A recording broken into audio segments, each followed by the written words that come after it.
Hello friend. Variable initialisation के बाद और उनको किस तरीके से यूज़ करने के बाद हम लोग कुछ प्रोग्राम बनाने की कोशिश करते हैं। तो अभी हम लोग सबसे पहले एक सिंपल सा प्रोग्राम बनाते हैं और उस प्रोग्राम बनाने से पहले हम लोग स्कैनर के बारे में देख लेते हैं। स्कैनर स्कैनर स्कैनर एक क्लास है जो एक पैकेज में है जिसका नाम है जावा डॉट यूटिल डॉट यूटिल पैकेज है। इस पैकेज के अंदर ये स्कैनर एक क्लास है। तो अगर जब भी हमें स्कैनर को यूज करना होगा तो ये वाला पैकेज को इंपोर्ट करना पड़ेगा। तो इंपोर्ट एक कीवर्ड होता है, ठीक है। इसको जब भी हम लोग प्रोग्राम बनाते हैं तो देख लेते हैं, बताते हैं उसमें क्या होता है। Import Java dot util dot asterisk, ठीक। होता क्या है कि इसमें सबसे पहले हमें कुछ करना नहीं है। इसमें करना क्या है कि स्कैनर लिखना है। स्कैनर ये इंपोर्ट करने के बाद उस मेन मेथड में ये लिखना है स्कैनर। फिर इसके बाद SC शॉर्टकट में स्कैनर का एक ऑब्जेक्ट बनाते हैं। ये ऑब्जेक्ट क्या होता है, किस तरीके से यूज कर रहा है, इसके बारे में हम लोग धीरे धीरे आगे देखेंगे। अभी हम लोग सिर्फ इस तरीके से याद कर लेते हैं इसको। स्कैनर न्यू स्कैनर और यहां पर सिस्टम डॉट इन, ठीक है। इनपुट लेना है कीबोर्ड पे। अब हमें जैसे कि हम लोग रख रहे थे वैल्यू a=10 रख रहे थे, ठीक है। अब हमें वैल्यू रखना है क्या है कि ए में जो वैल्यू आए, हम प्रोग्राम रन करते समय दो तरीके से कर सकते हैं। या तो प्रोग्राम हम लोग डायरेक्ट प्रोग्राम बना रहे हैं उसी में रख दे a=10, या तो हम प्रोग्राम जब चलने लगे, रन करने लगे, तो व्हाइट वाला जो नया आउटपुट विंडो आ रहा है वहां पे वैल्यू इनपुट करना चाहें, तब वहां पर के लिए हम लोग स्कैनर का यूज करते हैं। तो यहां लिख देते हैं SC dot next, SC dot next int, ठीक है। इसी तरह से इंट के लिए इंट होता है, फ्लोट के लिए फ्लोट होता है, कैर के लिए कैर, इस तरह से कैरेट होता है। उसका हम लोग देखते हैं क्या क्या होता है। मेन पहले स्कैनर किस तरीके से काम करा उसको वीडियो को हम लोग देखते हैं।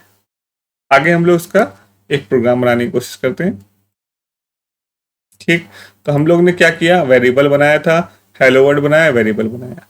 नया क्लास बनाते हैं माई स्कैनर, क्योंकि स्कैनर एक क्लास पहले से बनी हुई है, इसलिए स्कैनर हम लोग नहीं बना सकते। स्कैनर नाम बनाकर हम लोग नाम रख देते हैं उसका नाम माई स्कैनर, ठीक है। हमें क्या पता करना है कि माई स्कैनर, इसको बिठाकर हम ये सीरियल में रख लेते हैं। कोई दिक्कत, इसमें कोई दिक्कत नहीं। इसको ओपन कर लेते हैं। यहाँ पर देख रहे हैं पहले से ही कुछ लिख के ये आ रहा है, ठीक। तो हम इसको डिलीट कर देते हैं। यहाँ से इसको सिलेक्ट करके ये डिलीट कर दिया, और पब्लिक स्टैटिक है इसको छोड़ देते हैं। आप क्लास लिखो, पब्लिक क्लास लिखो या क्लास लिखो, दोनों एक ही बात है। पब्लिक लगा देंगे तो पब्लिकली एक फोर्सफुली पब्लिक हो जाएगा, ऐसे नहीं तो क्लास पब्लिक होएगी। अगर नहीं लगाएंगे बाय डिफॉल्ट पब्लिक होता है, ठीक है।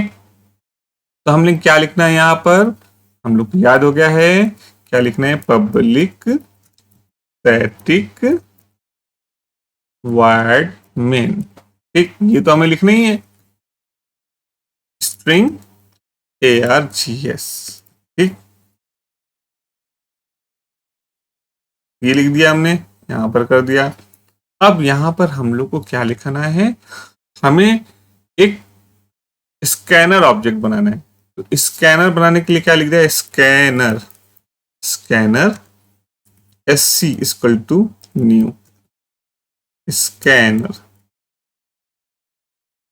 अभी हम लोग क्या कर रहे हैं, हमें इसमें क्या करना है, इंपोर्ट करना है एक पैकेज भी। तो हमने क्या किया, सॉरी ये क्या लिखा है, सिस्टम डॉट इन। देखिए यहाँ पर जैसे ही हमने सेव किया तो यहाँ पे कह रहा है कि unknown type, scanner. Fix import कह रहा है कि इंपोर्ट करिए। यहाँ पे देख रहे हैं आपको डायरेक्ट शॉर्टकट की कह रहा है, यहाँ पे क्लिक करके इंपोर्ट करेंगे, देख रहे हैं यहाँ पे एक ऑटोमेटिक इंपोर्ट हो गया। ठीक, कंट्रोल जेड करके देखते हैं। या तो हमें क्या लिखना पड़ेगा, इंपोर्ट।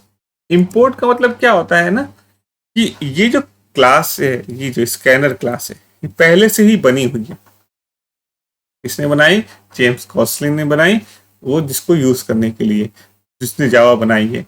उसकी हिस्ट्री के बारे में हम लोग जब थ्योरी वाला पार्ट जब हम लोग पढ़ेंगे तो उसको थ्योरी वाले पार्ट में हम लोग बताएंगे। ठीक, तो स्कैनर एक क्लास पहले से ही बनी हुई है, उसको हमें क्या करना है, अपने प्रोग्राम में यूज करना है। अब तो यूज करना है तो हम लोग कैसे यूज करेंगे, जब उस पैकेज, जिस पैकेज के अंदर, यानी पैकेज कुछ नहीं होता है, एक फोल्डर होता है। उसको जब हम लोग पैकेज पढ़ेंगे उसके बारे में और डिटेल में देखेंगे। पैकेज कुछ नहीं होता है, फोल्डर होता है। उस फोल्डर के अंदर एक क्लास होती है। ठीक है, फोल्डर के अंदर क्लास, जैसे कि अगर हम लोग ने ये क्या किया है, फोल्डर के अंदर क्लास है, इस क्लास को बनाया हमने, तो ये जो सारी क्लासेस है ना, ये सारी क्लासेस एक फोल्डर के अंदर बनी हुई रखी हुई है।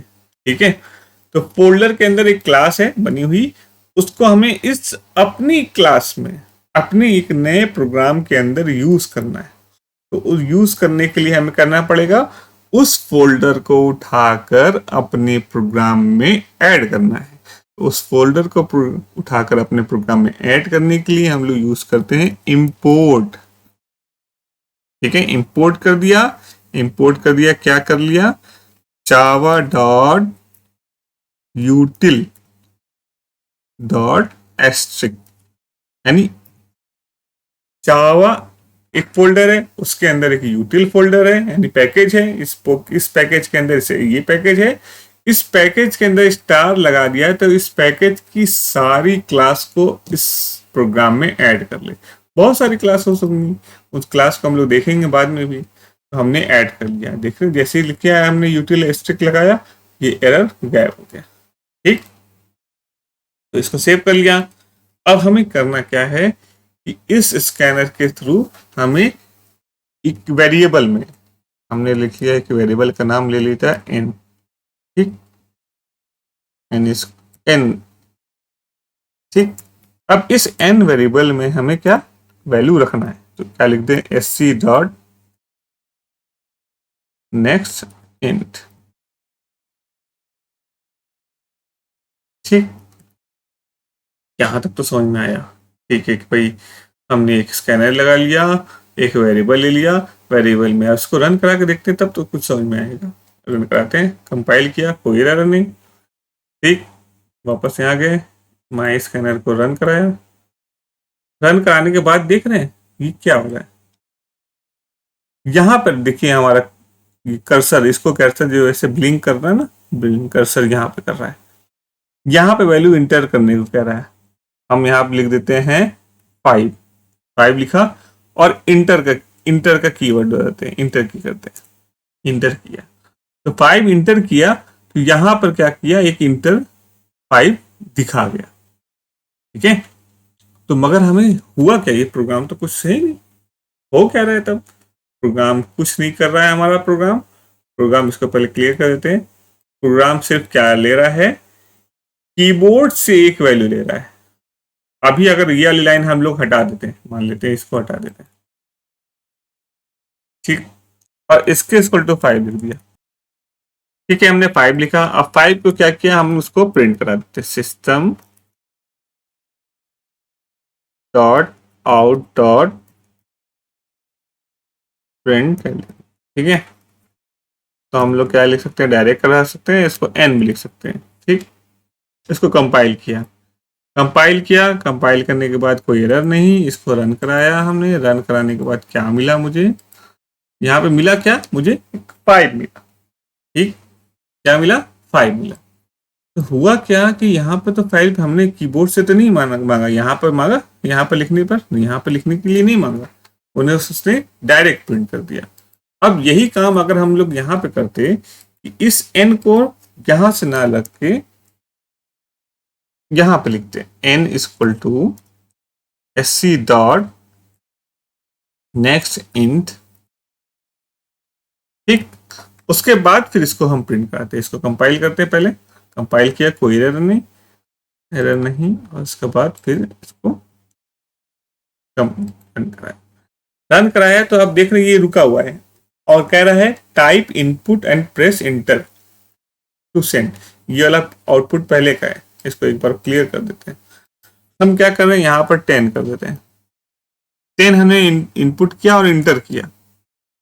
ये जो 10 है, ये वाला 10, ये वाला 10 जो हम लोग ने इनपुट किया है, ये वाला वैल्यू है।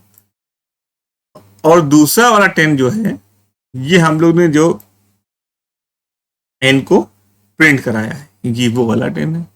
दोनों अलग अलग 10 है। तो अगर हम इससे पहले अगर हम ये लिख देते हैं कि इंटर वैल्यू ऑफ n, तो बड़ा सही लगता है ना। यानी यहाँ पर जो वैल्यू हम प्रिंट करा रही है, एक बार और रन कराते हैं, फिर यहाँ पर क्लियर होगा।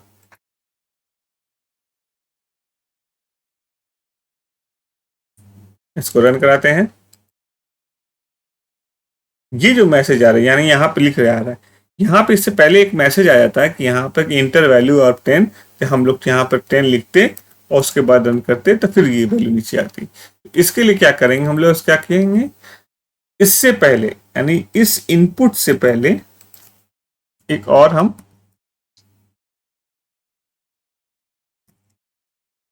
वैल्यू इनपुट कर लेते हैं, system dot out dot print. और यहां लिख देंगे क्या, इंटर n इक्वल टू, कुछ नहीं, खाली क्या करेगा, ये सिर्फ एक मैसेज डिस्प्ले करेगा और उस वैल्यू को हम यहाँ पर वैल्यू को प्रिंट करा दिया। कंपाइल किया और इसको रन करा। रन कराया तो देखिए अब यहाँ पर क्या लिख के आ रहा है, इंटर n। इस n की वैल्यू को यहाँ पर लिख दिया 6, यहाँ पर फिर इंटर कर दिया। इंटर n, जो हम लोग ने n लिख के 6 लिख के इंटर किया, तो जैसे ही हमने इंटर किया तो इस n की वेरिएबल में, अभी की वेरिएबल क्या था, ये वेरिएबल अभी एम्प्टी था, मतलब खाली था। तो बाद में क्या हुआ, इसने ये लाइन रन करी, एक मैसेज प्रिंट करके आया, उसके बाद sc.nextInt लिखा। sc.nextInt का मतलब ये हुआ, कह रहा है कि कीबोर्ड से कोई वैल्यू ले और उसको उठाकर n में रख दे। तो उसको उठा के हमने n में रख दिया।